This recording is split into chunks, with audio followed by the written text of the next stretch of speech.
Hello everyone, welcome back to another SwansCast podcast. Before we get into anything this week, just want to apologise, there was no podcast last week, but we are, not going through stuff, but there's a lot of stuff going on in the background for us all at the moment. So unfortunately we can't maintain the same output when it comes to content, but we're going to try our best to maximise what we can put out.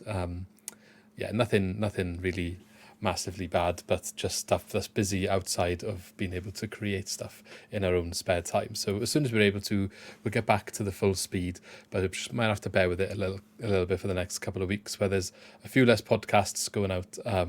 Just wanted to say that in advance because people might have been wondering why it has slowed down the last couple of weeks. But yeah, so this week though, I have got Lee back for, I think, first time in like a month, and Ben is here again to join us to chat all things Swansea City. So welcome back, lads. Well, thanks for having me. Good to be back. It's good to have you back, and welcome back again, Ben. I know you were on the last one, like 2 weeks ago. We spoke just before the trip up to Hull, which was a positive result. Of course, we need to discuss that result. There is one good thing to discuss, I guess, is a way to spin it. But there's two more results since that we haven't been able to touch on yet, and that is heavy defeat against Leeds and not so heavy defeat against Ipswich, both strong opposition. And we've kind of got through this tough run of fixtures. Maybe, for me, I think, with the amount of points I perhaps expected, just not from the team I expected to get it from. But it's always, when you look in advance, I guess it's not as scary as when you look after the fact, and we're only 4 points above relegation. So just a reminder, since Luke Williams has come in, there's been a draw against Birmingham away, which I guess is a fine result.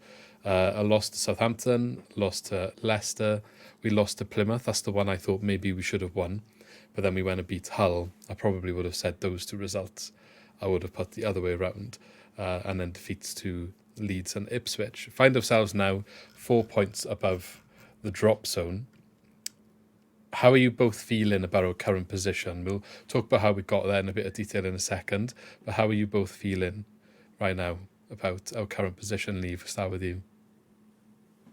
I am worried a little bit, but that's only just because of what I've seen at the moment. I haven't seen a great deal. I know we've had hard fixtures, but some of the performances have really worried me. I know, like on a good day, you can lose to Leeds because they're gonna beat everyone in the league, and Southampton and etc. and even Ipswich this year.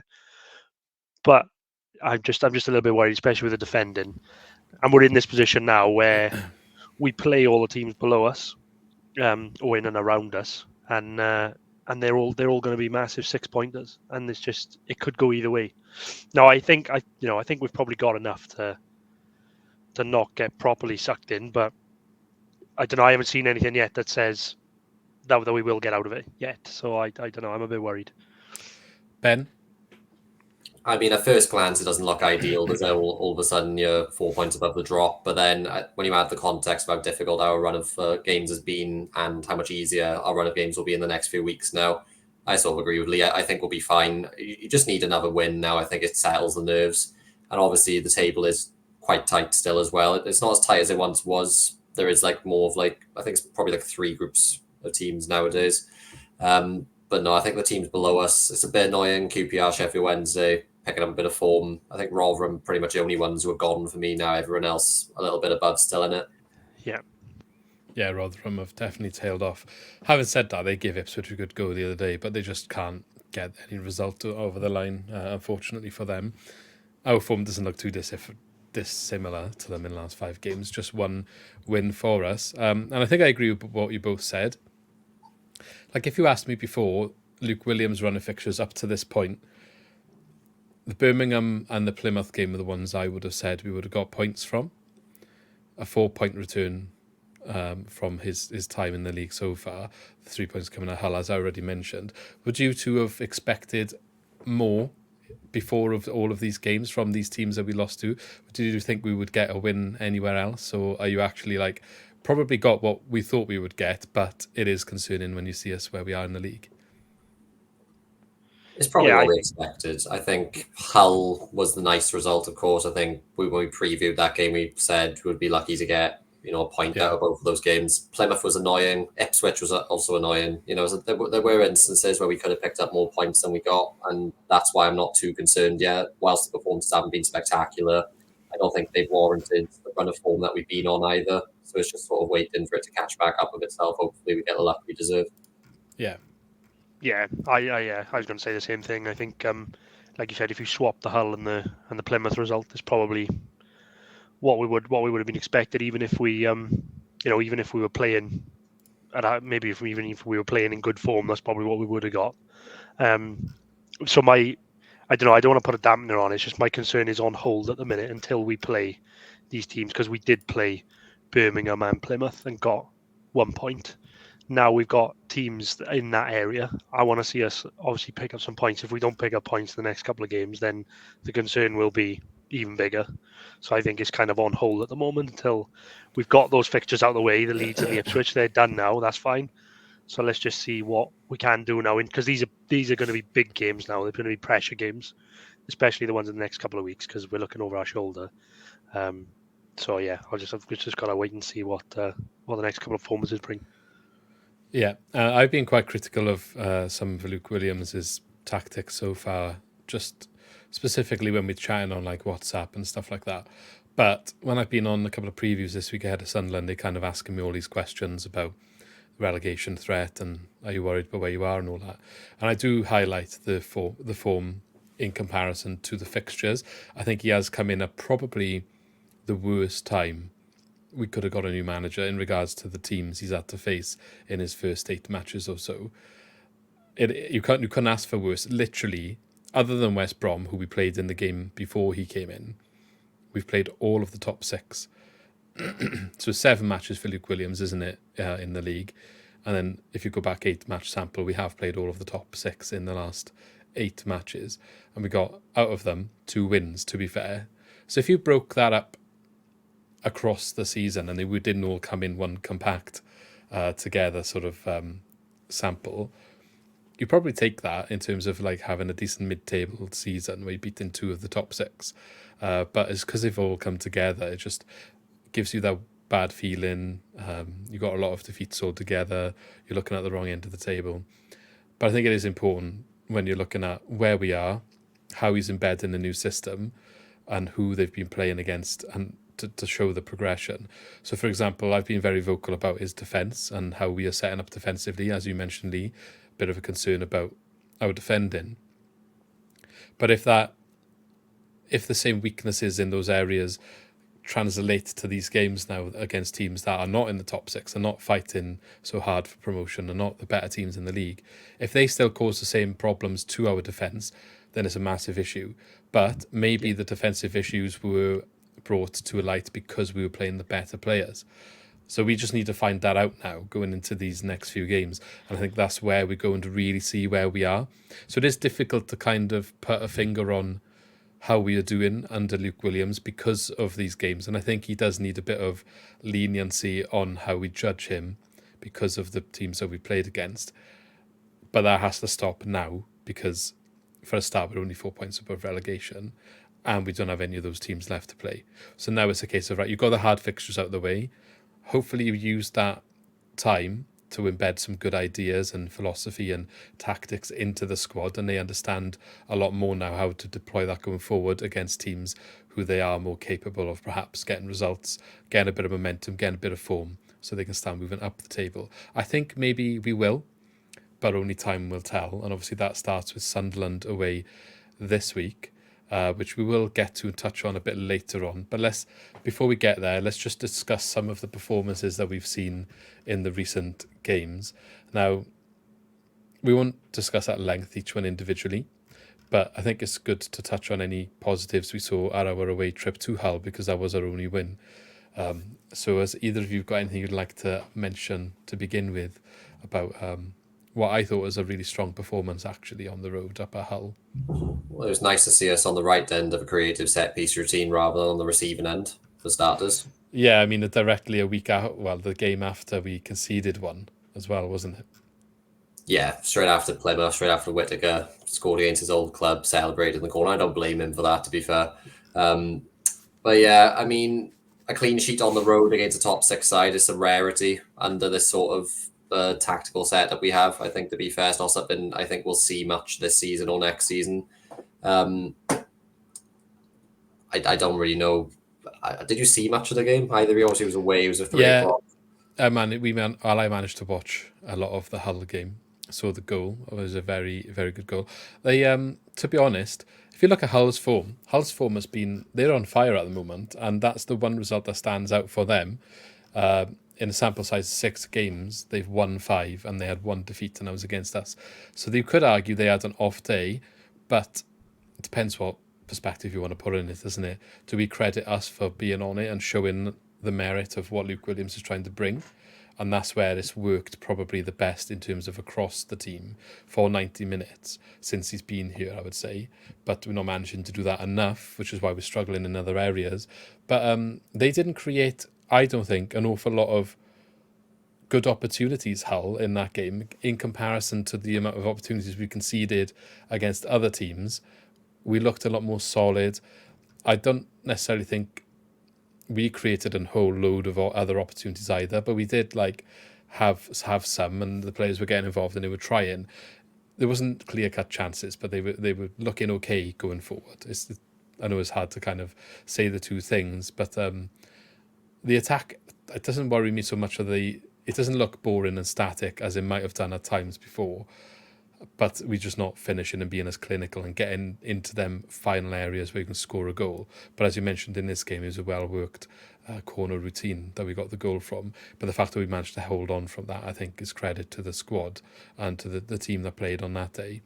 But I don't think it really ever looked under threat, and I was surprised. I didn't think we'd get a clean sheet there. Lee, you saw quite a bit of the match as well, didn't you? Yeah, I think how important is that result now as well in hindsight? Like, looking at that one, it's really weird because in Hull's form column is that one loss and a couple of wins around it, and ours is kind of the opposite. So it's like that's championship football for you summed up.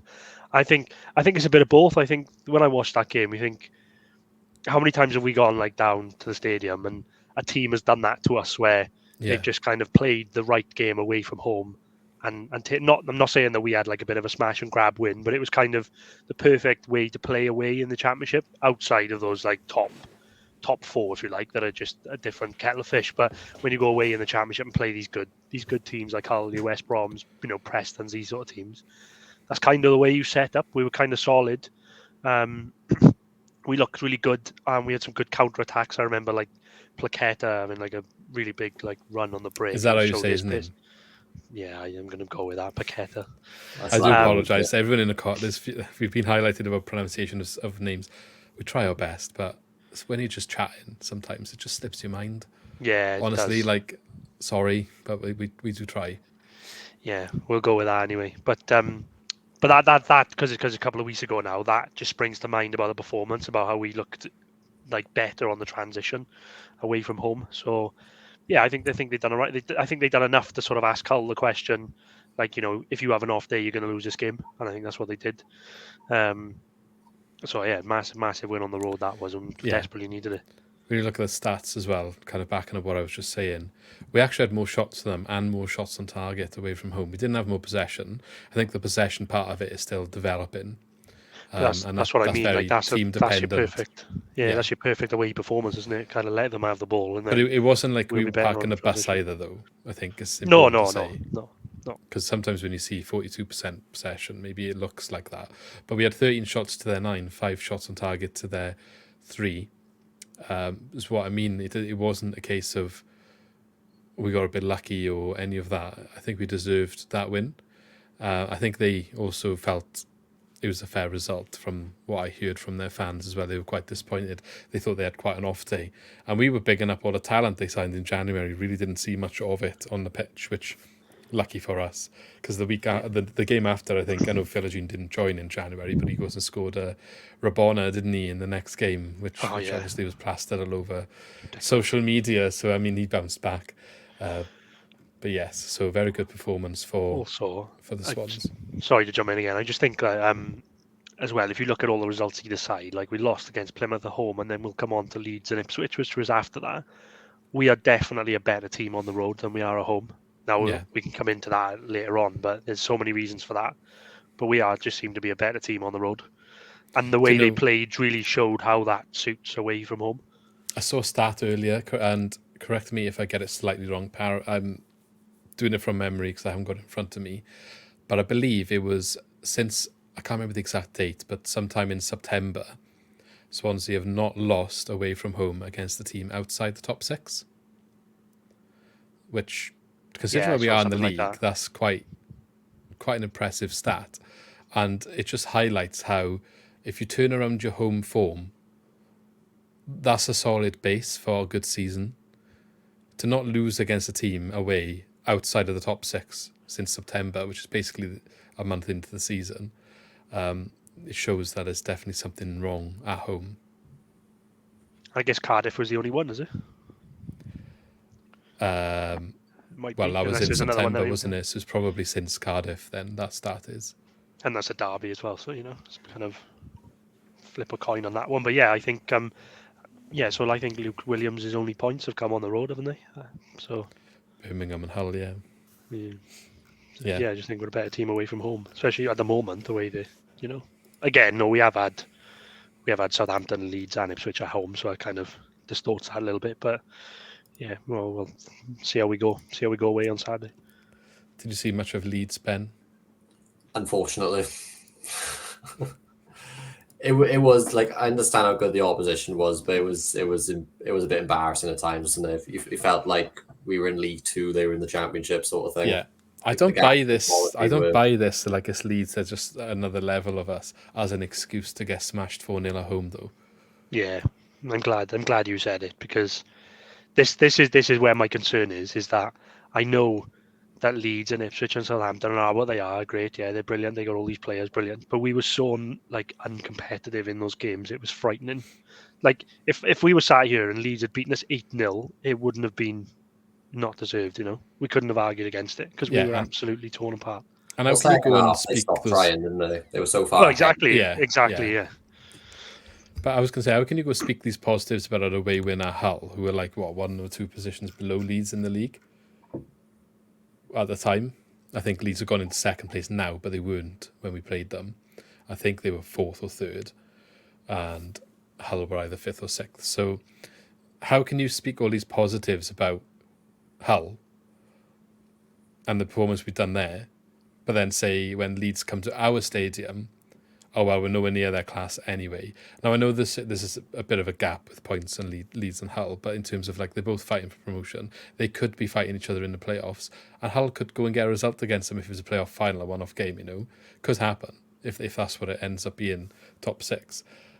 I just don't really think the gulf of the top 2 compared to 5th and 6th is we're able to beat 5th and 6th 1-0, because we also beat West Brom when they were in that same position, 1-0. But actually, we can't beat anyone that's automatic contenders. They smash us 4-0, but it's okay because they're just, they're just better than us. I just can't buy that argument. I don't think it's acceptable. What I would say, mind, is even the gap between Leeds and Southampton and Ipswich seems considerable. I realise that Ipswich are still 3rd in the table, but obviously they had a spell in the middle where they fell off a bit. Leeds and Ipswich being on the same amount of points is mental to me. Ipswich, I feel like we probably deserved a point. Leeds, like we said, it could have been 6, 7, 8. Leeds, in my opinion, probably looked like a Premier League team, not far off. Ipswich, if you told me they were 8th or 9th for the table and I didn't know who they were, I probably would have believed you. Yeah, and we went to Bournemouth recently and lost 5-0. Premier League team. That could have been 10 as well. Yeah. So there's a theme here, and that wouldn't have been undeserved as well. Yeah, and I can tell you what the theme is, and it's the defensive line that Luke Williams is adamant he wants the team to play, and these teams who maybe are these teams that people consider, they're Premier League quality, they're better than us, exploit it, and it's okay, fair enough. They can see where we can be exploited, and they have the players to do so, but we're kind of sending them out to the wolves by continuing to do this with no adjustments. And time after time, Leicester did it as well. The first goal they scored completely exploited our high line. Ipswich's first goal, to an extent, did it, where Cabango came out of the defensive line and the ball got played around him and there's a massive gap. Maybe an element of luck with with the way he came back and put a tackle in, but I think he needs to be a bit harder there, not going to lie, and he's going for a free kick after it. But the damage is done when he comes out with the centre-back position and allows the ball just to be played in behind him. And every time that's happened, it's happened against all of those teams and Southampton, and they just run in through on goal from pretty much the halfway line, and that's happened so many times in the last couple of weeks that I find it quite infuriating, actually. Yeah, and it is worrying because you hit the nail on the head, because fair enough if people want to write it off because of the opposition, but I think it translates into other games as well, because when we went to Birmingham, I know that was his first game, but they could have scored. They could have scored 3 or 4 more by half time, yeah, easily. And there were a few. Plymouth was not so much at home, but they had a few chances where they were like, there's chances that we concede where there's 3 players like clean through on goal. Yeah. And sometimes they mess it up, and it doesn't kind of reflect in the stats maybe, but we give up so many good chances, and that was against opposition that we should be beating. So that's my concern, is if that continues to translate into these games, then we are in big trouble. Do you have any comments on our defending against Leeds, Ben? I think 2 early goals knocks the wind out of you. I don't think anybody, the players included, wanted to be there after that. I understand why he wants to continue with that tactic, if I'm honest, because that is the way that we want to play long term. And I think he knows deep down we're probably not going to go down by playing that way now, so he may as well give it time to bed it in. Possibly naive, considering the opposition. They got people like Somerville and Nonto, like pace to burn and, the technical abilities. And James coming off the bench. Yeah, not like he even did anything in particular, mind, but, the potential that he should have scored, shouldn't he? I'm sure he should have scored. He basically got run through as well. I think he was a bit lackluster, if I'm honest. I still don't rate him on the right wing. I know he's had a good season for them, but anyway, we're getting a bit away from the point. I think he knew we were losing the game, whatever, so he may as well try and continue playing the way you want to play. It don't really send a good message if you say, right, we're going to acknowledge they're better than us, so let's park the bus, because we're never going to play well parking the bus either. May as well go for it. Yeah, but I don't the game plan goes out the think window inside 10 minutes when you go 2 goals down, doesn't it?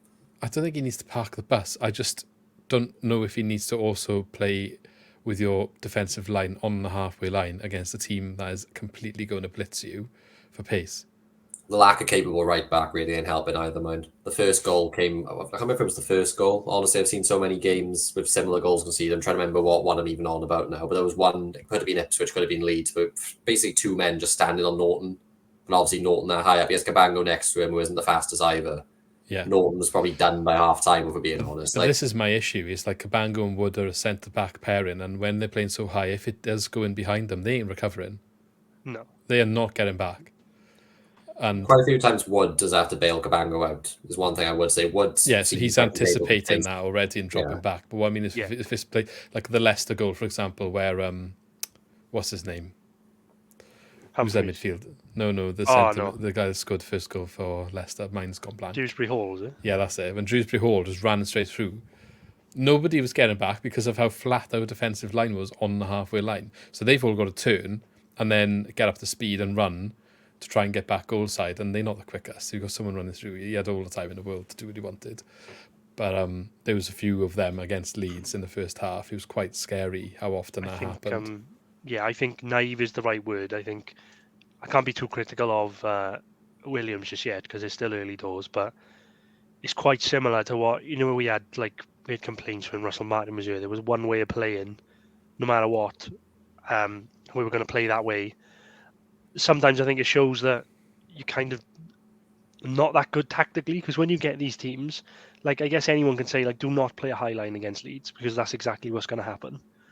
So I think sometimes you gotta have a bit of a plan B depending on the opposition. I know you've got your way of playing and you want to stamp that from minute one, but you've also got to recognise the opposition. If they've got talented players, then you've got to adapt a little bit, haven't you? Their game was over. Same in the Leicester game. They played the high line. They scored after 2 minutes. The game was over. Same with the Leeds game. We were 2-0 down. Same with the Bournemouth game. We were 1-2-0, 3-0 down at half time. Game was over. We've got to stay in the game, especially away from home. We've got to stay in the game. And the Ipswich game was a bit better in that they didn't perhaps do it so often, but their first goal was another example of it. And the second goal wasn't so much an example of that, but they still exploited the space with the ball over the top. and a little bit of defensive fragility and positioning not being as good as it should be. I can't really work out who to sort of blame fully for Ipswich's their second goal, the winning goal. I feel like maybe Ronald hasn't tracked back where he needs to. Norton has one of the forwards, which I understand why he hasn't gone out wide to cover. But like, should Cabango be coming over to cover Norton so Norton can be freed up? But then also when the ball is played in, Timon is the one that loses the runner who ends up scoring. You know, we've been singing his praises for his attacking contributions, but he's still quite suspect defensively, I think. With Timon, I think I don't know whether he's a bit unlucky because he's being asked to bomb forward and get those assists like he does, and then he's having to like track back like pacey wingers, and you can see sometimes he's absolutely dead on his feet 60 minutes when he's like trying to chase a winger back. So I don't know whether it's his defensive like frailties, should we say, or whether it's the system is kind of not protecting him. But this is what I mean. So I'm not 100% sure who to blame. No, same. I'm not sure. There's a couple of errors there, but I'm like, but are they actually doing the right job? What they're being asked to do, and that's just been exploited, and the gaps are there because of what they've been tasked to set up. Like, thing is, at the minute as well, Timon's been putting in some brilliant shifts up and down the flank, as you said.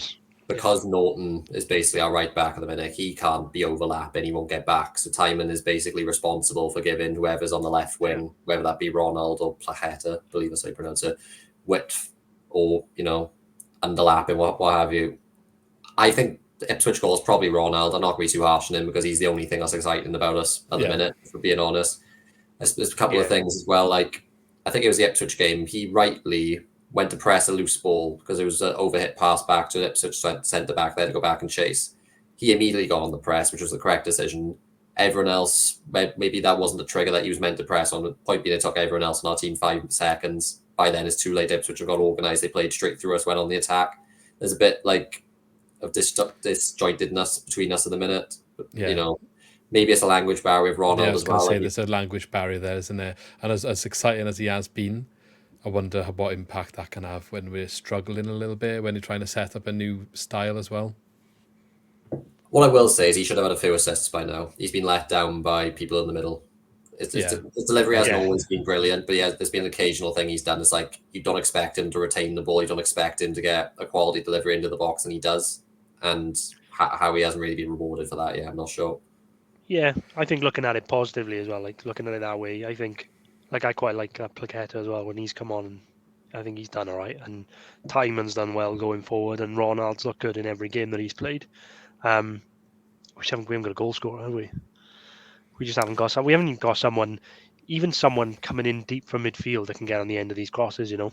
But something that we're desperately lacking at the moment. Yeah, he's still trying to work out who to lead the line. Do you know, I was actually quite happy to see Mikola come off the bench against Ipswich. I don't know what sort of impact he had. Can you tell us a little bit more, Lee? No, not really, to be honest. He come on. It's hard to judge because they come on at a time in the game, you know, when there's about I can't remember what time it was exactly, but, you know, say 20, 63rd minute. You know, there's 25 minutes left. The game had changed a lot where Ipswich I wouldn't say they'd parked the bus, but obviously they dropped deeper being away from home. And there was just a lot of huffing and puffing, like balls into the box where he's throwing his body at it. And that's all he can really do. I don't really know how you can judge him on that game alone. He needs more time. He needs to start, I think. Yeah, I think I would like to see him start. I think with the way that we play, with the way that, you know, Ronald or Ronald, however you want to say it, that's another one.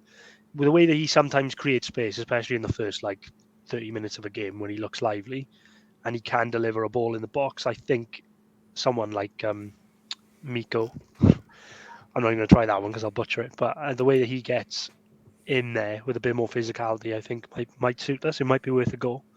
Because as much as I like Cullen, as much as I like Yates, sometimes I think they're just bullied out of the box. Mikola Kukarevic, something like that? Mikola Kukarevic, something like that, yeah. I have to disagree, though, with how he was used in the game. I got to be honest. Like, I did feel bad for him. So we started the game, just remind everyone, it was 4-2-3-1. It was Ronald on the right wing and Patterson on the left wing. So Yeah, Ronald, that's right. Ronald being right-footed, Patterson being right-footed. That did actually allow us to get a lot of balls into the box, mainly through Ronald. Okay, so Ronald comes off, I believe, not long after. Yeah, it was like 7 minutes after Kuharevich came on, and Placheta came on, but he came on the right wing. So you've now got a position where you've got two inverted wingers, meaning you've got players cutting in to get onto their favoured foot. We did not get anywhere near enough balls into the box, considering we had a 6'4" striker up front. In the first half, when he was on the bench, it was ball after ball after ball coming into the box. Quality deliveries, some of them as well. Nobody there with the prowess to actually get on the end of it. You bring someone with the prowess to get on the end of it and the balls into the box just stop coming. It was bizarre. Like, I know it's like a simple thing that I'm saying, but I don't know. Maybe overcomplicated it is what I'm saying. No, you are right. I think at that point it was kind of just like not desperation, but let's just chuck a few bodies in off the bench because we're losing to try and get something. And like you said, it just didn't, like the formula wasn't quite there because with the balls going in the box in the first half, Ipswich's centre halves, I can't say one of them, Wolfenden, is it? Wolfenden. He's a bit of a unit, isn't he? And he was just eating up everything that was coming in the box. And Burgess, they were just, with Yates going through the middle. I know Yates scored, but He should have scored again, though, shouldn't he? yeah, but they just ate up those crosses that the Ronald was chucking in. He was making space and chucking them in. They were just eating that for breakfast. It was so easy. And then, but like Ben said, if you had someone with a bit more physicality in there at that time, it might have been different. But there was a second chance for Yates in the second half where he threw himself at it but couldn't quite get contact. I think maybe he could have done a bit better with, but maybe that one goal he scored, we'll see if they can spur something out of him. We'll have to wait and see. But if it doesn't, I would like to see Mikola start, because there has been a bit of discussion around him, and Luke Williams has been discussing him as well, saying how he's been unlucky and all the rest of it, and he will have his chance. And well, let's see if he can bring something to the table, because I know Cullen's got his defenders as well, and I don't dislike Cullen at all, but I think Yates and Cullen are quite similar in terms of mould. Not saying they're the same sort of player, just you are looking at the physicality you were just mentioning about crosses into the box.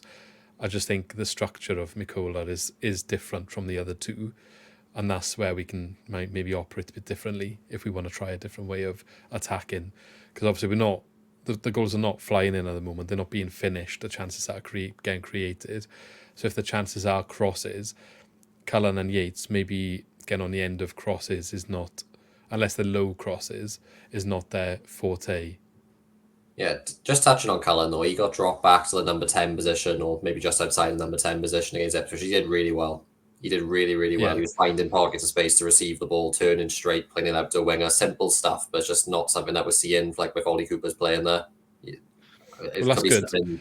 Could be something to see, try again. Like to see him there. Because I do like Cullen, and it's good that he's got a place in the team. Maybe if leading the line isn't going to maximise him. I think him and Kuharevich could work. Was it the game before? I think it was the Plymouth game where he sort of dropped deeper a bit. I think at the time he was playing up front, but he'd come deeper and he cracked one from about 25 yards and hit the bar, I think. And I think he's like in that pocket of space, in and around, and he can make those runs in the box if he needs to. I think playing in that role would be great for him. He did it with Perot, didn't he? Where he did a good link up and they worked well together. It happened with Perot anyway, because Perot was kind of leading the line, but then he slowly sort of gradually came a little bit deeper, didn't need to find more space. But I mean, Cullen and Perot, they went through a stint last season where they were playing together in the second half of the season, and you seem to get a bit more out of Cullen then, being able to bounce off someone, whereas if he's isolated as the lone striker, maybe you don't get that. Yeah. I think it's definitely worth a go anyway. You can't, it's definitely worth a go with the amount of goals we're scoring at the moment. I don't see why not. So we have discussed some of the negatives, some of the positives, but I think it is good to kind of highlight in this little run of fixtures, as much as we did lose to Ipswich, the signs could be there that it can get better. I think the fundamental defensive stuff we spoke about, the jury's still out for me. We need to see that continue to improve against teams that we can beat. So if you're going to maintain this high line against teams that don't have as much of a clinical attack, maybe it can work better. They can start learning more and get more confident, and it will start clicking on. Or I wouldn't mind, like, I know he wants to keep the ball, but maybe he can adjust it if it's necessary to not be just as high, but I guess the higher line kind of complements the pressing game that we want to use. But against Ipswich, the game was a lot more equal. The scoreline obviously wasn't in our favour, but we actually had 59% of the ball against Ipswich, so kind of going in the right direction what we're after. 15 shots and 3 on target. They had 15 as well, but 6 on target. So the chances are coming. Maybe they're not the high quality chances we want to get them to be, but the chances are coming. And I guess we already said the finishing and the clinicalness of our forwards is leaving a lot to be desired at the moment, and people like Ronaldo perhaps getting robbed of some assists definitely in the last couple of weeks. But now we're going away to Sunderland, and we've got a run of fixtures that are definitely winnable, that we need to be looking at, trying to kind of look up the table than down. So we've got a away trip to Sunderland, then we've got Blackburn at home, Watford away, Bristol City away, and Cardiff at home before the international break. On paper, maybe you think, oh, there's still some tough games in there, but they're all in a part of the league that, in reality, we need to be eyeing victories against those teams. So let's start at Sunderland. I don't know how much you've heard about the goings-on up there this week, but there's been a little bit of drama, unfortunately, perhaps for us, because I actually was quite optimistic going up there before everything this week had happened. Now I'm not as optimistic. So do you two know what's gone on down at Upper Sunderland? Well, it's been yet another managerial sacking just before we play a team. Yeah. It was some weird drama when there's like Beale, who was the manager who got sacked, had a Twitter account not in his name where he was sort of like bigging himself up anonymously.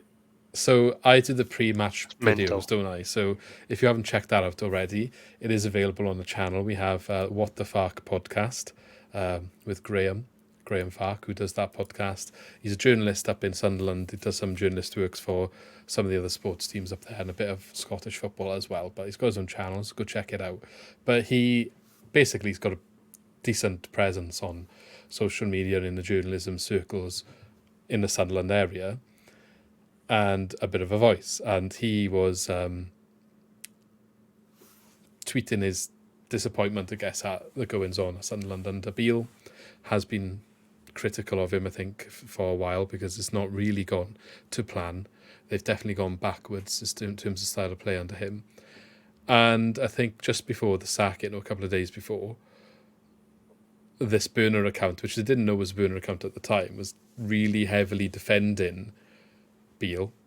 I can't remember the name of the account. I think it's been deleted since. Really heavily defending Beale against Graham. And I think he made a joke of quoting it and tweeting like, oh, look, I found Michael Beale's burner account as a joke. Little did he know at the time, it actually was Michael Beale's burner account. And he was all over Twitter defending the manager and shouting at fans and arguing with fans about who are vocal of Sunderland and how they've been and all the rest of it under Michael Beale. And he's literally there arguing with the fan base about himself, if you think about it, because it's his own account, which is kind of a weird... Imagine Michael Duff did that. There would be absolute carnage, wouldn't there? I mean, I do feel for the guy, because obviously when you're a manager, you're not allowed to have that public opinion and defending yourself because the fans turn against you. Maybe a lot of managers do this and we don't know about it. That's one mad thing to think about. How often do you think a burner account gets found out randomly like that? Yeah, maybe. But I can't remember how they found it out. Basically, they found a tweet from really long time ago.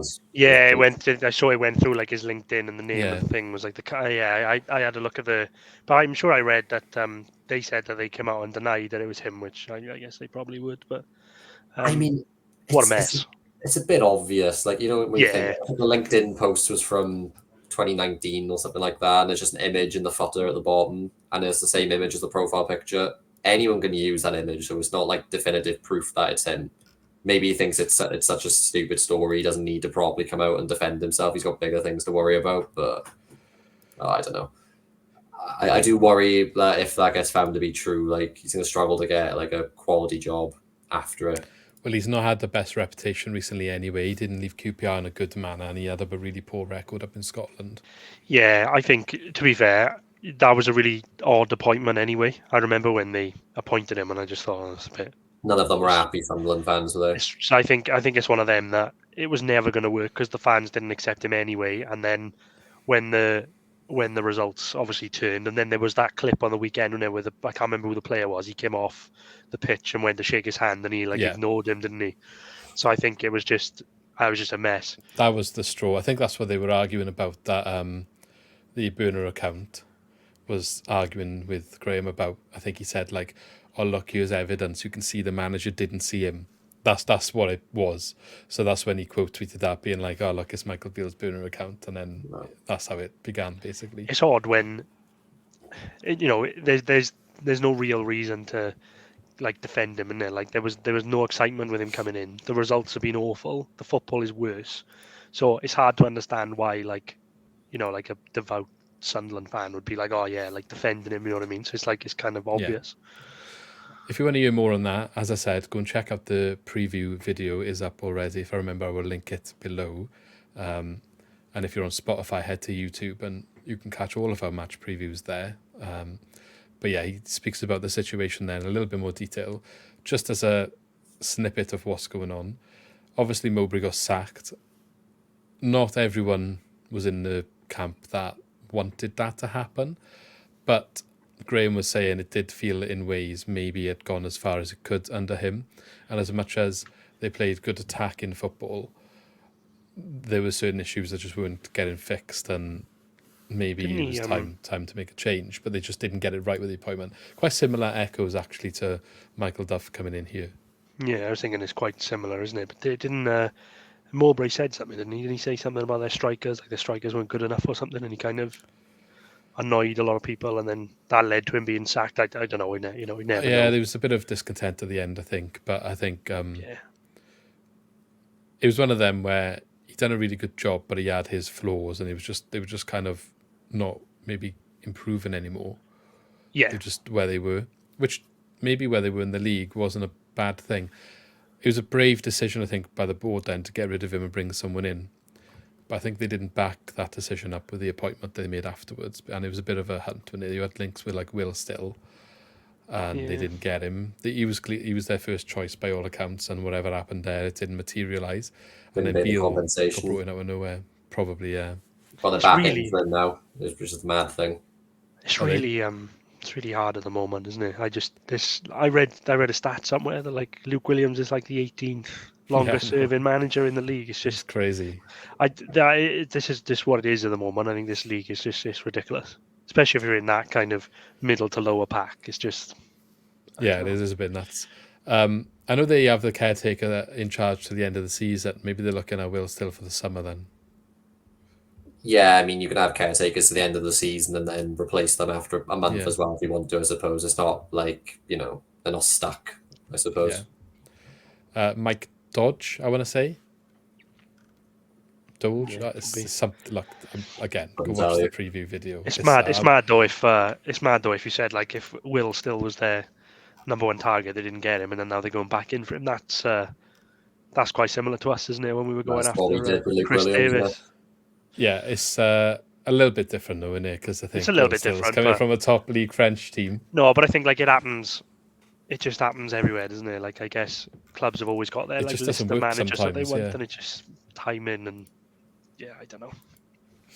Anyway, so going into this game, considering Michael Beale, by all accounts, are taking all of the flair, all the excitement, all the good attack that Tony Mowbray brought to the team away, made them very defensive and boring and all of that stuff. I'm wondering, and I'm a bit concerned, now we're going to go up to a team where the shackles are off.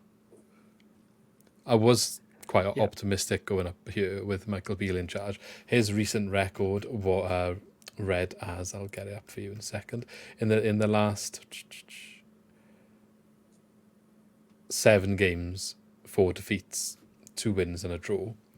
The wins coming against Plymouth and Stoke, but they didn't back them up then with good results thereafter, and they lost actually to Huddersfield and Birmingham in the last 2.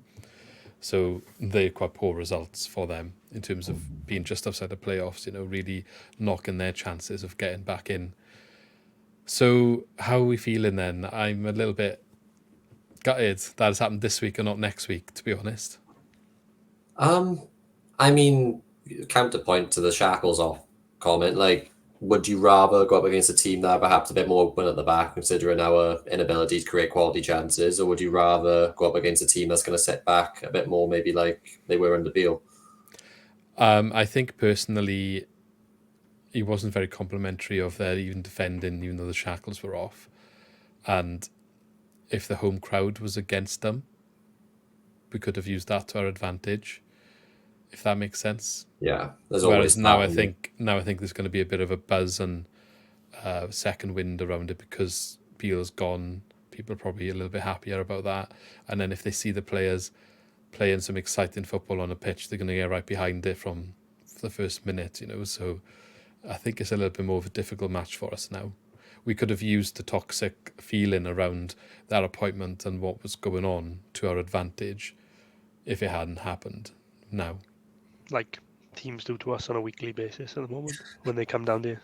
Yeah. Our atmosphere's been dreadful recently, isn't it? It's obviously I was going to come on to it when we talk about it, but I'm going back to like the Sunderland game. I'm glad it's away because I think we're a better team away from home because of the atmosphere at home. I genuinely think it's a big factor at the moment. I saw the clip the other day of it always does the rounds in there every year, the goal we scored against Man City in that FA Cup. And I was going to tweet it, but I didn't because everyone was just saying like, oh look, it was a great goal. I was going to say, yeah, but the first three passes went backwards and now they would have been booed off the pitch because the first three passes went backwards. People would have been complaining. Yeah. Yeah, even though that's what they want. Yeah. There are times to play it back. There are also times to not play it back, and we still do. That's when people get frustrated. But you are right. There's obviously that core of people in the east stand, that boo every single pass backwards. You see some people who like sit around. Got to be careful what I say here in case people recognize me in the stadium. But people who sit near me, and they've booed Michael Duff ball, they've booed Russell Martin's football, they've booed Potter's football. It doesn't matter what approach you take, it's always going to be wrong to some people. Some people are there to get all their anger out and just vent, and it's got to be Pep Guardiola standard for them to be satisfied. Yeah. So there's always going to be people who aren't happy with what they're seeing unless they're 2-0 up half time. That's the other thing. People based off result. We could play awful and be 1-0 up. No one's going to boo. We could play brilliant, be 1-0 down. People are going to boo. It's like it's what I don't understand at the moment is you spot on what you said because it's like if we're 1-0 down at half time, it's boo, it's awful, oh my god, it's terrible. It's not like I don't know. I feel like before it would be we're 1-0 down, but we'll see what happens second half. It's either like we're 1-0 up and oh my god, we're playing really well, or it's boo them off the pitch. It's not. There's no in between. Extreme. Yeah, there's no in between anymore. And like I've sat in the same seat in the stadium since it opened, and the atmosphere has just gone horrific. And I genuinely mean this when I say like there's some people in the stadium that are like only like loud when we're playing bad. Like they don't say a word when we're playing well. And it's all like quite quiet and they're watching the game. And then as soon as we go 1-0 down, I just think, oh my God, like I don't know what's going to come here because you can just see the stadium turn. We go 1-0 down against anyone and the stadium turns instantly. It's booing, it's shouting, it's sorted out, it's bring someone else on, it's do this, or pass the ball forward, why are you going backwards? And it's horrendous. And that's what I said to you a couple of weeks ago. I think maybe the last one I was on. And I said, I worry about us if we do get into a relegation fight because we can't rely on a home atmosphere to win a big game. So if we went like 1-0 down in like a 6-pointer and we have like QPR at home over Easter and we're desperately needing points, the stadium's just going to turn. Last game of the season is Millwall. I tell you what, those after the international break, the fixtures really worry me because if we're still in like looking over our shoulder, we're going to play all the teams in and around us. So you talk about 6-pointers. I think like Easter weekend we play Sheffield Wednesday away on the Friday and QPR home on the Monday. We've got Millwall home last game. We've got Rotherham have got to come down. I think Stoke have got to come down. Yeah, Huddersfield. We've got to go to Huddersfield. All right, it's all the teams that are below us. They could be massive games. But on the flip side, you could also turn that into a massive positive. Yeah, oh yeah. If you win 3 of them, I mean, even just 3 of them, do you know what I mean? I think that. I know it's just a scary position that like it's literally win or bust in those games, isn't it? It's not Yeah, like from our last 9 games, including Cardiff just before the international break, you got 7 6-pointers really. Maybe disregard Rotherham because they're gone already. So call it 6 pointers plus Rotherham at home if you need to be winning because of where they are. So it's the only difficult games really in that run are Norwich away and then maybe Borough as well. You need to pick up a lot of points. it's mad to think how tight the league is though, because if you think like of how our season has gone, if we hadn't, I know it's all ifs and buts, isn't it? Because it could have gone the other way, but that Hull win's massive because it came out of nowhere, and Duff's like random run of like 4 wins in a row, whatever it was, it's literally saving our season. Yeah. But then I guess again, any there's team could games say something where like we that. could have won. You know, I think it was the Watford game at home, wasn't it, where they disallowed Darling's goal. I think it was for no reason. So you know, there's swings and roundabouts, but it's tight. It's going to be a tight finish if they don't start picking up points the next couple of games. Yeah. I think QPR have got Rotherham on Saturday as well. I mean, if That's the Rotherham could issue do as us well. favour- Sorry. I was just going to say, sorry, there's so many teams close together that feels like every week there's like 2 6-pointers, so one of them's picking up a win and catching you. Yeah. It will be interesting. Do you think we get a win at Sunderland then to start it off? 1-1. Lee? I'd probably buy your hand off for a point now. I think with the change in the week, I think I'd definitely take a point. Yeah, I said 2-2 on the preview video and the ones I've done for other channels. I don't think we'll keep a clean sheet. I just think I think it will click at some point where we do start scoring a few more goals. We are if Ronald's creating these opportunities, it's only a matter of time before there is more that are put in. You'd like to think, anyway. Yeah, I hope I'm wrong as well. I hope it does click into place. But at the moment, based on what I've seen so far, I don't think that like defensive shape is going to click. I just don't think you can play like that in the Championship or long term. I don't think you can do it. I hope I'm wrong. I hope it just like works, and I'll sit here in a few months' time and be like, oh my god, it's fantastic the way they play. I love it. It's brilliant. But even when we played against, like I said, the Birmingham game, they could have scored about 4 or 5 against us. I don't think the Birmingham game's a good. No, I know it was his first game. I know. And Bashir Humphries had an absolute travesty. That's probably a nice way to put it. But it does. You've seen me ranting when I chatted to you when the games are on about me watching it. I'm so on edge watching our defending because I don't want to keep beating a bush about it. But the best way I can describe the feeling around it is, it seems teams can just get through that much so easy.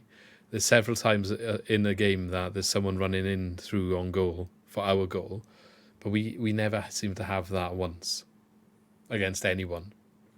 Yeah. So why is that? You can sacrifice it if it's happening at the other end, but it's not. But like no one else is letting us in the same way. What I would say is So there's an Ronald issue. makes about 6 probably intelligent runs in behind the back line game. We find him maybe once. Yeah. Yeah, but then that's perhaps an issue with our attack as well. But maybe the ball isn't the easiest ball to play, and that's why we don't take it up. The balls that are going through us seem to be like you can just see it come in. Yeah. And it happens week in, week out. And I don't think I've ever seen the team concede so many opportunities where there's someone running, or 2 or 3 players running in on goal from so far out. Yeah, I do think it. I do think part of it as well is the way he sets up the midfield as well. Like there just seems to be like one ball, like from their midfield or from their defensive midfielder that can just go straight through the midfield and straight at the back 4. I don't know whether he's asking Grimes to be like pressing a bit further forward, but we just seem to get just cut out straight away. Like you said, it's just so easy, and that's what worries me. Yeah, let's talk about the team then, because I think there's some conversation here. Like Alan started in the last game alongside Grimes. Felton's been in the role of being the deeper one, hasn't he? And he's coming for a lot of criticism. I do think, as much as I've defended Jay Felton, there probably is an argument for that as a position you need to get someone that is designed for that role in the summer. If we're going to persist with this sort of defending, you need like a strong CDM who is going to enforce that area. And I don't know who that is, and I feel like that costs a decent whack to get in. But Like a Philip Billing mould sort of thing. box to box. Yeah, definitely. I mean, Yeah. like Aerial Downs threat on the did other for end. us, I guess, wasn't it? That's why Downs was so good under Russell Martin. Maybe Yeah, suited Downs that. would be perfect for it. He suited Someone that like a position. Leroy Fer as well. And I'm not trying to discredit Fulton. I think he's good to have around, and in the options we have now, he's a good player. I just think if we want to push up the league, we probably do need someone that's really strong in that position. I think There'll be maybe times to that's use Bogdan as well, but maybe yeah. it's just not certain games. Yeah. Yeah, I just think if our defending is going to be always a little bit on edge and always a little bit sceptical to conceding a goal, it's not going to be as rigid and strong and reliable as it was under like Steve Cooper, where you probably saw the best out of Jay Felton. Maybe you need someone a bit different in that area of the pitch in midfield to help the defence out a bit more. I don't know who that is. I feel like it's a really difficult CV to go and find to fill in that gap, but I feel like that's a task for the summer they need to be looking at. I think he's a bit. I think he's a bit overrun in some of the games I've seen. It's like, it looks like he presses Grimes forward, and Fulton's kind of just overrun when the team like turns over the ball and they're running at us. Or whoever's in that position just seems to be like just stranded with just no option, nothing to do. So I don't know. Could be a personnel thing, could be that maybe. And again, we're talking about go back to the defence as well. We've got so many injuries, especially from right back. We had no luck there, so maybe it's a personnel thing, like I said, and maybe if we get another person like that fits that mould. Well, Joe Allen started. That's why I highlighted it. And similar things happened, didn't it? It's not like it. Yeah, there's a conversation that needs to be had there with Joe Allen, I think, unfortunately, and like I saw Walsh again is out again, isn't he? So I think that's probably the last time we've seen him in a Swan shirt. Okay, while you've mentioned them too, I have got a bit of. There's been discussions about him. So Joe Allen yet to sort any new contract stuff out. I think there's no decision reached on whether there will be discussions on him. There's talks to be had. I mean, I don't know if he's going to get one. I feel like he's got a use in the club now. Maybe it's not so much on the pitch. I'm not saying he can't contribute, but I think his value is more becoming off the pitch as we go on. If he stays, he just slice his wages in half, is what I'd say. Yeah, if he would, I guess. But I guess that's the conversation for them to have. I wouldn't be opposed to him sticking around if he cost a lot less money and was there to help with the ethos of the club and maybe the youngsters and all that sort of stuff, like a bit part role. Someone there to step in when someone else gets injured because he can do a solid job, but it's not someone you can rely on at all. And if he's going to compromise, you bring in someone else in that's going to make a bigger contribution, then he's got to go, hasn't he? Liam Walsh, it looks like, is not recovering from the injury that he picked up as quickly as they would have liked. And as much as they are not clarifying out and out that he won't play again this season, Luke Williams has said he thinks it's unlikely, but he does hope that he can get on the pitch. And they haven't made a decision yet on whether they will be offering him a new contract. And he did cite the injury concerns as the reason, because he said it's unfortunate because he is a quality top player. When he's on the pitch, he makes such a difference, but he just can't get over these constant injury concerns. I think the only fair thing you can do for Liam Walsh, honestly, is just let him set out the rest of the season and be fit for the summer. Because he'll want another contract somewhere else. He'll be dropping down the league or going abroad, you'd imagine. I honestly think if he comes back last little spell, trying to get back up to speed in an intense scenario, because we'd probably be needing points in a relegation battle, probably gets injured again, doesn't he? If we're being honest, perfectly honest. Yeah, It's best bet's either does someone desperate in League One take a chance on him, or Championship contract, pay as you play, or pay as you fit. As stupid as that sounds, because it's just such constant injury issues. Yeah. Or does he stick around on a pay as you play basis here? Do they even do them though in the Championship? Like, do they exist? Unless there's legal issues for it now. It's rare now, isn't it? Say again, sorry. It's rare now, isn't it? The players agree to do it, I think. It is rare, because normally they have an offer on the table that isn't pay as you play. But I guess it depends. Does he think he can recover long term and push up, with his career? Or does he just it's going to be about money at the end of the day. Pay as you play here. Does he trust himself to stay fit? Probably not. a League One or League Two side, they may give him 25% of what he's on now, but he at least knows the constant, consistent salary that he can rely on. Yeah. I think he was mismanaged again, though. I think we called it on the day of the West Brom game that he got injured in. We were like, oh, he's starting again. I'm a bit worried he's playing too many matches in a row. And then... Yeah. It was obvious, wasn't it? It's annoying. Yeah. I know it's easier to say in hindsight, but when, you know, I think a lot of people did say it on the day. I was happy. I was like, oh, they must think he's doing all right then to be starting straight after. And then, what was it, 10 minutes in, injured. Yeah. And it's such a shame because he was good. He was doing well. It is a shame because the spells he's had with us, like when he has been fit and like the group of games he's played, he's always done well. Like he's always played well, and you always think, oh, if he just stays fit, like he's a really good option to have. And then he gets injured, and it's a shame. But I think it'd be bad business to give him another contract.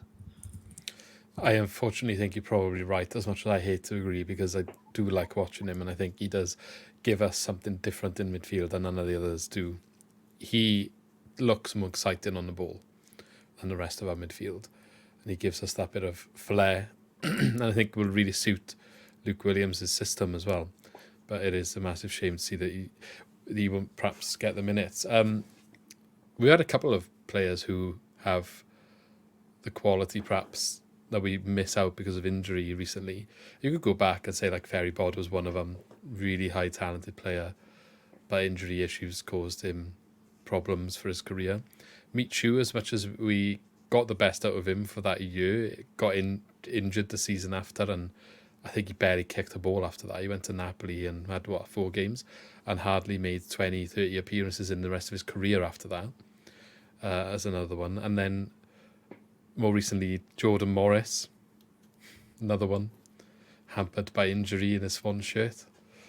So I guess some of the players you're mentioning as well is sort of why we've always been, well, not always, but we've been a selling club in recent seasons. I think Ferry Bodie, I'm pretty sure he had soft links to Man United. How true that was, I don't know. But point being, we lost out on probably a substantial 7-figure fee when 7-figure fees was unheard of for Championship clubs at the time because of that injury. Michu had like 25-30 million pound conversations with Arsenal. It was no surprise really when Wilfred Bonney was sold immediately when he 18 months after joining, because he was sold at the perfect time as well. Yeah, if you look at his career path, we can't lose out on fees that big is the thing. I think we probably learned that with some of the players we've had who just haven't hit the height they should have because of injury. Even people like Montero, did we? Like Montero, I think, but that everyone knows the spell I'm talking about in the Premier League when he was ruining Callum Chambers and Ivanovic, what have you. He looked like a Champions League quality player. There's no point selling any shorter of that. He was beating absolutely everyone for pure pace. No one could handle him. Injured. Never really. He was just struck with injuries all the time, wasn't he? Always. Yeah. It's a shame though. There's so many good players lost out of injury. I'll never forget the Bode one. I do think he was going to go because we were playing. I'll never forget. It was the Friday night against Birmingham, and he tracked someone back, and he went down behind the goal sort of thing, behind the byline. He just tracked the run back, and he just didn't get back up. And it was the Friday night in December. Seb Larson had him, didn't he? Yeah, I think he was gone in the January. Bode, I think he was going to the Prem in January, and then he had that injury in that December Friday night game, and that was that. Pretty sure I was there for that, believe it or not. I would have been proper young at the time. Yeah, but I just remember being like, oh, he's back, and then wasn't it first or second game back or something? It was good. I think he would have been gone. So I don't think we would have seen him in a Swan shirt again if he stayed fit. But just would have loved to have seen what he would have done after that. Yeah, sad. Some of these players have their careers ruined by injury. But on the topic of injuries, you mentioned right back being a position of concern for Swans. Well, Josh, Keane, Harris and Ashby are back on the grass. Don't know if they'll be available for selection this weekend, but this is good news at least. Cal Norton, I think, has done a solid job since he's come in, but he's obviously limited in certain ways. And it's Darling was on the bench as well. Darling came on, didn't he, against Ipswich in the second half. So he's back too. Key, I think, will be the one I'm excited to see in this system. I don't think we've seen him under Luke Williams. So it'd be good to get him back.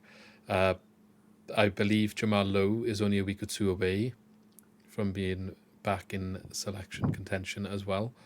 I think Blackburn was a game cited as potential, maybe, but we'll have to wait and see on that one. And Abdullah is also returned, but I don't think maybe available for selection this week, but he's also back in training. I want to see Abdullah in midfield. Yeah, 100%. Maybe How in much that position might work. How much he'll suit the system? We haven't really seen enough of him to know what he's like in a possession-heavy system yet, because he's only really played under Duff on a wing-back. But I'd like to think, coming from Premier League Academy, signed to an academy that looks to play that style of football, I'm hoping he wouldn't look out of place. Brings a bit of tenacity, doesn't he? Bit of energy. Yeah, I think I'd like to see him there. It'd be good. Like you said, you're looking for someone in that role there. Maybe could be the long-term answer. He looked like raw talent when we saw him earlier in the season, but sometimes that could be a positive to have one or two of those players around the first team squad who are just not afraid to try and do something exciting when it's needed. It's a shame as well. We lost Sam Parker as well to injury, didn't we? In Birmingham. So that's another one we've lost on that right side where he was playing well. So it's just we have been unlucky with injuries. In all fairness, I've seen a lot of people saying when Darling's fit, put him straight in for either Wood or Cabango. I like Darling a lot. I think he's good, but in a high line, he's a red card waiting to happen as a last man. I think We stick him a right back above Norton. I was frustrated. I'd stick him a right back. Obviously, he was in. I know he's coming back from injury. He was on the bench. You'd like to think if somebody's on the bench, they should at least be able to play 25 minutes, half hour. In my opinion, I don't think anyone should be on the bench if they can't fulfill that responsibility. So when you saw Norton about 50 minutes, every time the ball got near him, he was so lethargic. I love him and all, brilliant servant, still brilliant quality-wise. But you at that age in that position, what's being asked of you in the system at full-back, you're basically a wing-back as well. And he's you hardly can't played do that for more year. than a half of football, really. And it was so obvious he needed to come off. I was getting to the point where I was even saying we had Philip Lisser on the bench. Honestly, stick Nathan Wood right back, put Lisser next to Cabango. Because I was just waiting for Norton to get done the pace on the wing, just to be out of position. Isn't Lisser a right back? A couple of times. Say again. Isn't Lisser a right back? I thought he was centre back when he played. He came in a wing back. Well, he came on in a back three, didn't he? When he did play for a short spell. I thought he came on for Ashby.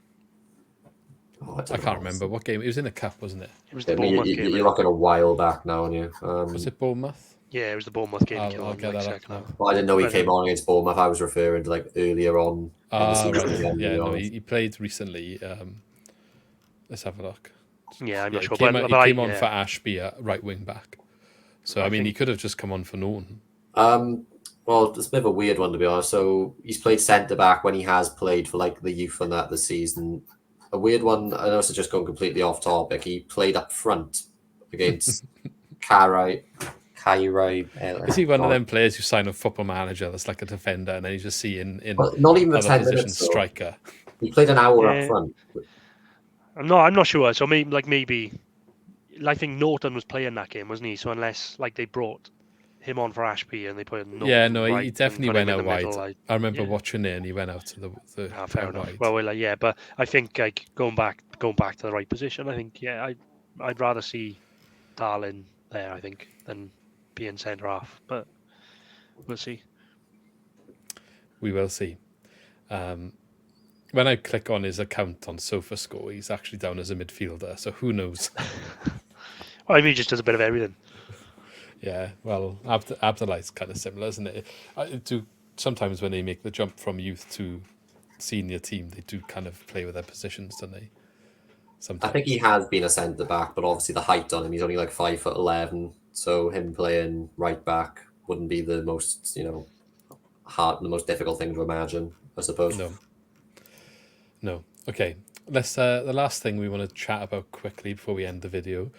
There has been some investment into the club today, actually. The club have released a statement, and it's been reported on BBC and elsewhere as well, that the club can confirm new shares have been issued in the club following a planned equity injection by the majority ownership group. Now, I believe this has happened a few times in the last year or two, hasn't it? So we're having another one. The equity increase made by Swansea Football LLC follows previous transfers of capital in July and November, so that's the two I'm referring to, of 2023. As part of the approved budget for the 23-24 season, the club expects additional equity injections in the coming months, so it looks like there's more to come as well. Today's share issuance and those additional funds from part of the investment into the club by chairman Andy Coleman and the majority ownership group. So he's putting more money in himself as well. I didn't realise he was part of it this time. I know we spoke heavily about it in the past, but yeah. Yeah. The transaction comes in the form of equity rather than a loan, which avoids burdening the club with debt. These funds support the costs of the playing squad and day-to-day operations, while this move results in other shareholders seeing their ownership percentage diluted, including the Swansea City Supporters Trust. It does not affect the Trust's fully protected and non-dilutable 5% shareholding in the club, nor their right to a place on the club's board of directors. And it's not written here, but I believe the Trust supported this from what I've seen as well. Yeah, so it's nothing new. So basically what the 5% thing meant, for anyone who didn't know, is the trusts have obviously more than a 5% stake in the football club. But every time there's an investment in the football club in the form of equity from the majority shareholders, because their shares are increasing, other people's shares in the club who are more minority owners have to decrease to make that change in share ownership happen. So this £2.5 million come in, the majority ownership, so the consortium with Andy Coleman, their ownerships have gone up in exchange for that 2.5 million. So the minority shareholders being the trust, and maybe I'm not sure who else is even left now. Hugh Jenkins is gone. Maybe people like Michael Morgan, some of the older owners who still have little bits left in the club, their ownership in the club would have decreased as a result. But the trust has 5%, which will always remain 5% and never becomes any smaller. That's literally just to appease the fans. It used to be more than 5%, I'm pretty sure, at a given time. It's at a point now where I'm not really sure what the trusts are there for. I know that I'm changing topics a little bit hard to envisage. I mean, the point of the trust is like to protect the club. If our owners, but what can they actually do? Yeah, exactly. They don't have the funding, do they? Like, I'm not saying if they disagree with something fundamentally, how much of a voice and how much can it actually stop something happening? I guess they're kind of like the middleman, I think, at the moment between the fans, the board, and I feel like they use this as a tool to try and keep relations as smooth as possible. Yeah, I mean, even when the trust had more of a stake in the club, they weren't even informed that it was being sold. That's when we were in the Premier League. So I think that says enough about what the trust is sort of thought about by the majority owners, because they were buying the club. They knew the trusts were there. Didn't think to actually inform them that it was happening. And obviously, we know about the whole legal battle and what have you that's ensued in the years since, which eventually got settled. But I mean, going back to the overall story, 2.5 million, we clearly need it. We haven't had the income that maybe we thought we did because we spent so much on players that haven't really beared fruit. Nice to hear actually that it will be potentially more investment coming in the months, just because it maybe I can picture the summer being a little bit smoother as a result. I am worried about the summer, so hopefully the money does keep coming in. How sustainable it is, on the other hand, I'm not sure. Do you have any thoughts on this, Lee? Yeah, I think I think it's a good thing. I think it's good in a way that they are putting the money in to kind of help out the club, whereas owners of other clubs might just let the club take losses. You've seen other clubs just like sort of wilter away, and owners won't put money in their own pockets to kind of do it. But also, it's kind of worrying that it needs to happen. It looks like the club is losing money and they're plugging the gap, which we should be grateful for. I know the owners get a lot of stick, and rightly so, for a lot of things that have happened in the past, but we're in a decent position, I think, financially, where we were talking about it off air before we came on. Like, the current climate in football is frightening, and I think there's so many clubs that are struggling. So the fact that we've got the owners that are willing to put like 2.5 million of their own money back into the club just to plug the gap and keep the running of the club going, then I think we should be grateful for that at this point in time. I mean, the long-term future of the ownership is obviously going to, is a debate to be had, but I think we should be grateful for now that they've done that. Yeah. I've seen a mixed reaction on Twitter, but I don't know how. Yeah. I just, what you want, I don't really understand what people are complaining about when money's put in, because they're complaining now that the running of the club is not good enough if you're needing to put this in to avoid losses, which, all right, whatever, but look across the league. Just have a look across the league before you make comments like that. And other No, leagues.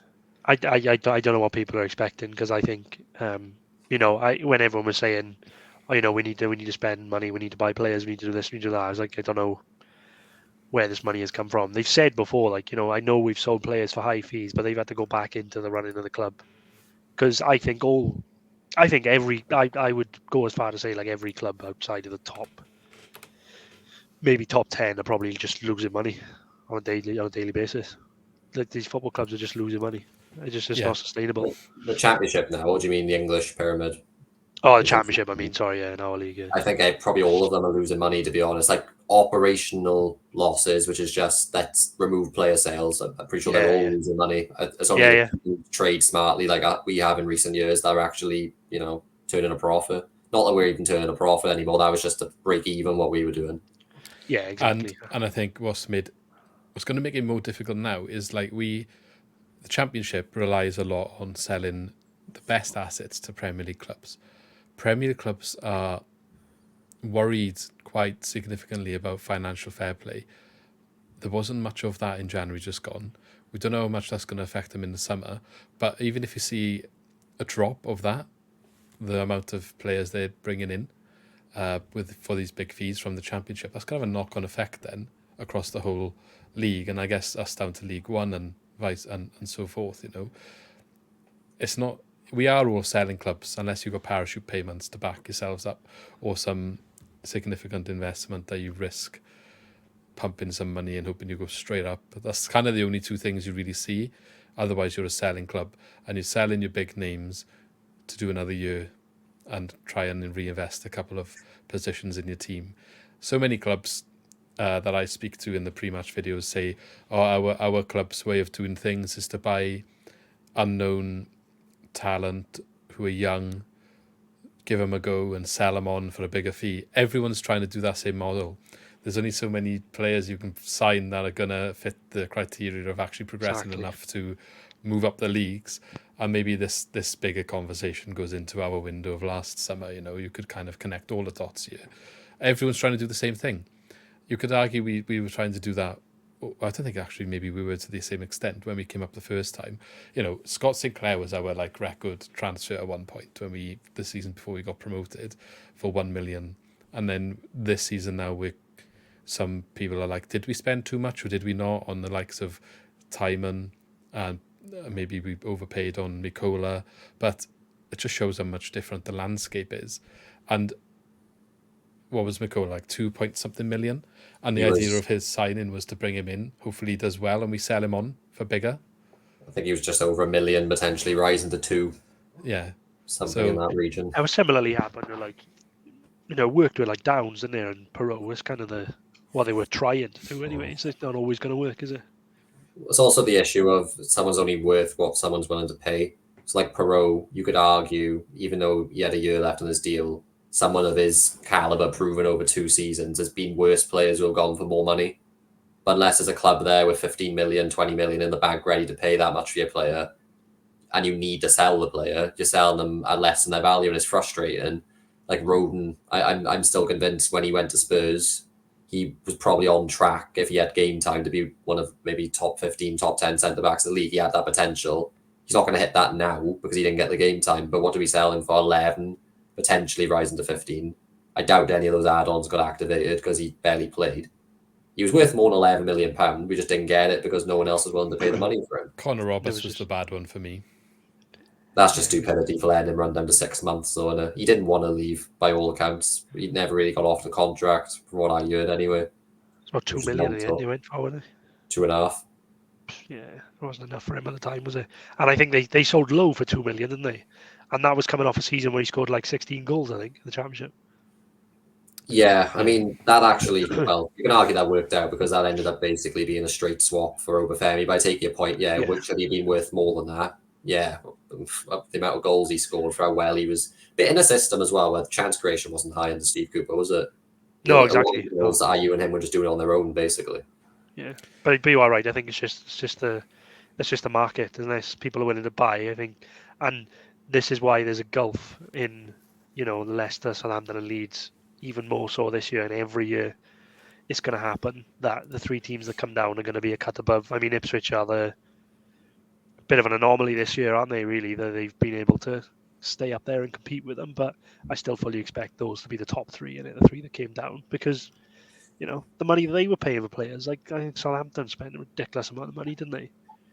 And And Leeds sorry, I was going to say, what's not to Southampton though? Yes, they did spend a lot of money, but the transfers they had coming in or going out, in terms of money they raised, it was like something that the Championship's never seen. They were turning down £40 million bids for players.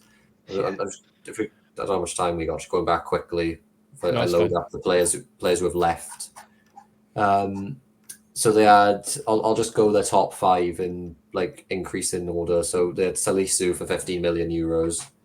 Taylor, €23 million. James Ward-Prowse, €34 million. Livramento, €37 million. Romeo Lavia, who barely played for them in the Premier League by all accounts, he's only €19.62 million. Carlos Alcaraz, who went on loan for a €4 million loan fee. Juventus had the option to buy him for €40 million. It's absolutely nuts. Alcaraz wasn't even playing for them. He was on the bench in the Championship. He's on the bench in the Championship. Juventus had the option to buy him for €40 million. And they didn't sell the likes of Kyle Walker-Peters, Che Adams. I mean, there's Armstrong. They got they brought a lot of good players in. I didn't actually realize this. So Shea Charles and Ross Stewart, they were €12 million, €9 million, fine. Manning, as we know, left us for free. Harwood Bellis, they probably got arguably best centre back in the league there. They got him on loan with an option to buy. David Brooks, who they got in January, they got him on loan. Flynn Downs, loan. Fraser, I didn't actually realise this, is on loan. Holgate, loan. Rothwell from Bournemouth, loan. So in terms of money they've spent, I'm not saying those are cheap loans. No doubt they were probably loan fees and they paid all their wages, but they're in, even a club like that who raised that much money, had those parachute payments, they haven't actually spent excessively. The net profit's insane. Yeah, but a lot of that profit, I don't think they're going to see a lot of it. You know what I mean? I feel like the relegation, the amount of money a Premier League spends on the staff and everything coming down to the Championship. Think how many people we had to relieve of jobs and we downgrade the academy and all that sort of stuff. They might be in the fortunate position they go straight back up and it doesn't have to happen. But I guess they're taking that risk for it, aren't they? They're smart because they've bled themselves heavy now, so they don't have to next summer. But just, the drop in income, I think it is something stupid like €100 million, 100 maybe more, €110 million. But point being, if you just quickly just going to add up all of their sales, it comes in at about €175 million. Plus they've got Alcaraz potentially, who will go for another £30 million, €40 million, whatever it is in the summer. So their drop in income has been more than covered by those sales. Just roughly speaking. We are not in that game, are we? We're in the same league as these teams. We're just not in that. In terms of business off the pitch, when people are saying you wasted $2 million on signing Kuharovic. Oh my God, you haven't got a clue what you're doing. These people are working in a different stratosphere. It's crazy, really, and it's easy in hindsight. Yeah, I don't think we should be criticising the financial running of the. If you're going to criticise the board for one thing, I don't think it's the stability of our finances. Maybe you can criticise the spending on players and how that side of it goes, but in terms of, if anything, we want them to release more for player movement, in terms of incomings, and that's the criticism, not the fact that they are mismanaging and there's losses on the cards. I don't think necessarily, unless the losses come as a result of poor player sales, but player purchases, sorry. But you can't say definitively last summer, not all of them have run their course yet, have they? It could only take one of them to have a good couple of seasons and be profitable to make that summer not as bad. If Josh Key ends up getting sold for $15 million down the line, for example, all of a sudden it was all them risks were okay, and that's the game we're kind of playing. As well as other clubs. I was going to say, look at Coventry. They've had 2 big sales in the summer just gone. They've spent a considerable amount, and good for them. They've actually managed to basically stay where they are. But they've done all that, probably knowing they're not going to be in an automatic promotion battle. They're currently 3 points off the playoffs. That's what you have to do now. You have to spend as much as they have just to be in a playoff battle to maybe get lucky and beat the teams there who are better than you and sneak into the Prem. And then you've got to somehow, and then from there, you kind of accept there's no point really spending big to try and compete because there's no point. You can still go down. You basically just got to do what Luton are doing, spend minimally, hopefully have a good game plan to stay there, but accept chances are you're going to be in a relegation battle and you're coming back down. Luton may stay up, but it's unlikely that most teams do. Yeah. So I just think there's probably a lot more to come from the financial landscape of football in the next coming months. But I think we're blinded by that as well, and we like I mean we as in like a lot of Swansea fans that we want to go back to this like Swansea way, which was 10 years ago, and the landscape's totally different. You know, the game's moved on. Well, it's more than 10 years ago now. I think the game has like well and truly moved on in terms of finances and the play on the pitch. I think it's just the way it is. Different ball game. Just to finish the video then, a couple of snippets of news. We had Josh Marsh obviously left to go to Chelsea. Loan manager or something he's gone there to be, was he? Or something along those lines. I think his exit's been expected for quite some time, maybe since last summer, but has been confirmed. And then we had Jesse Marsh speaking in the news that Bob Bradley was unfairly treated during his time at Swansea. Maybe that's a conversation for a later podcast. I do understand where he's coming from to an extent, but then there's also an extent of fair criticism.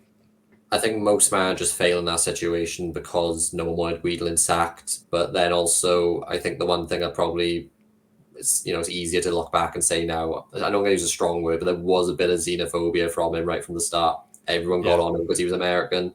And I know the language that he was using was used to mock the situation as well. Soccer AM didn't help, Brad Bobley and all that. Like, I think he's a good manager. Did he suit the Premier League? Probably not. Did he have the squad to do what he wanted to do? Certainly not. It was imbalanced entirely. Would I want him back? Also, no. No. Pretty much summarizes it. He had an unfair crack, and he will always be remembered for that.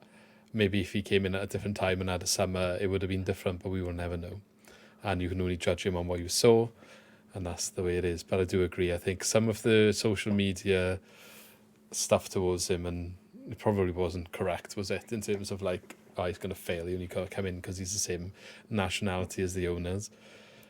He's got a decent pedigree where else he's been in the football world, hasn't he? So he can't be awful. Just wasn't right for us at the time.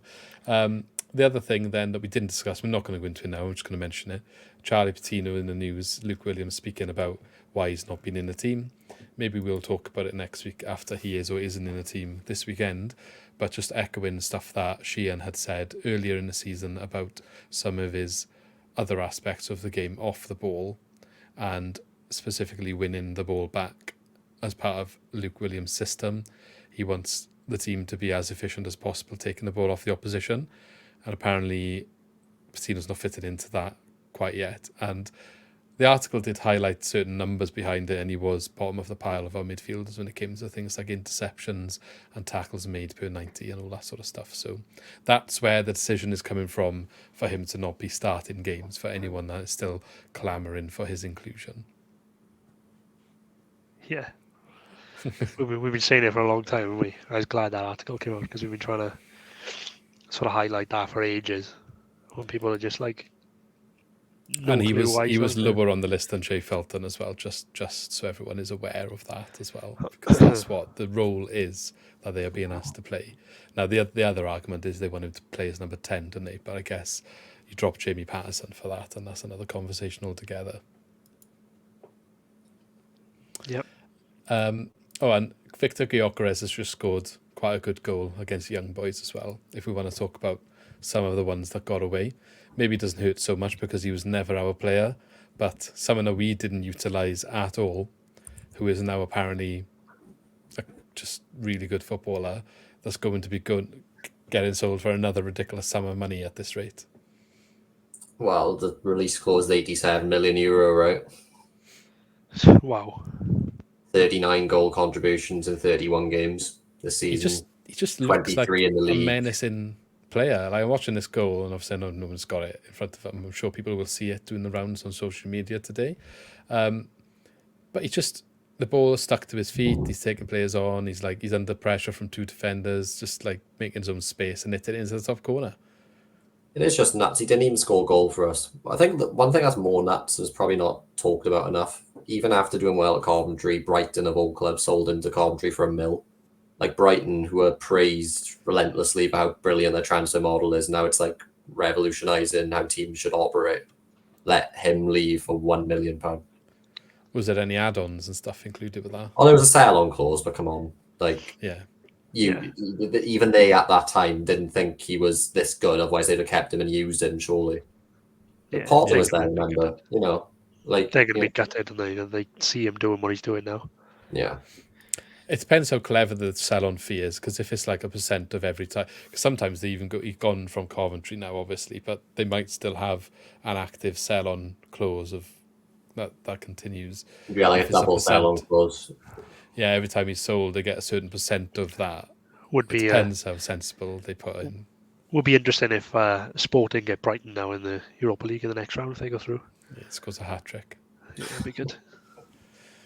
Anyway, let's end it there. So thanks, lads, for both coming on. I know it's a bit longer one, but a little bit more few and far between. There's a little bit more to discuss every week, I guess, at the moment.